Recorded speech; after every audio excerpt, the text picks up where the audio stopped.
Duel berdarah nyaris terjadi di sebuah warung di Jalan Setra Agung Kelan, Tuban Kuta, Badung, pada Jumat tanggal 11 Oktober.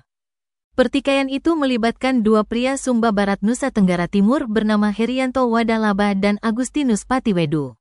Keduanya nyaris duel berdarah menggunakan senjata tajam jenis parang dan pedang. Alhasil dua pria Sumba Barat itu diamankan oleh Polsek Kuta.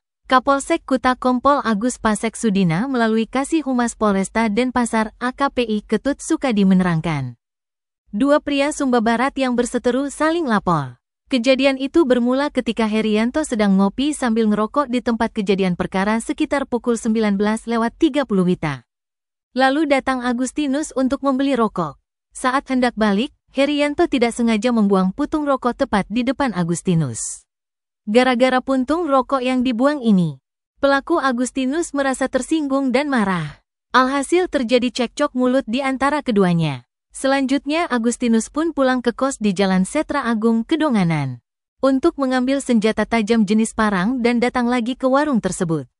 Begitu pula Herianto, pulang ke kos di Jalan Segara Madu, Kedonganan untuk mengambil senjata jenis pedang dan dibawa ke TKP.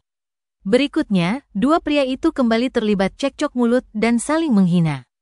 Mereka juga sempat mengeluarkan senjata masing-masing. Mereka diduga saling mengancam menggunakan sajam itu. Beruntung sebelum sempat menggunakan senjata itu untuk bertarung, suasana dapat mereda dan akhirnya sama-sama pulang ke kos. Setelah kejadian ini, mereka saling melapor ke polisi. Akibat dari kejadian tersebut, warga sekitar merasa terganggu dan ketakutan. Tim Opsnal yang dipimpin Kanit Reskrim Polsek Kuta Ibtu Anggi Wahyu Romadoni lantas melakukan penyelidikan. Hari itu juga kedua orang itu dapat diamankan di kosnya masing-masing berikut barang bukti. Saat diinterogasi, pelaku beralasan membawa senjata untuk jaga diri. Atas perbuatannya, mereka disangkakan pasal 335 KUHP tentang pengancaman dengan senjata tajam. Terancam pidana penjara paling lama 1 tahun penjara.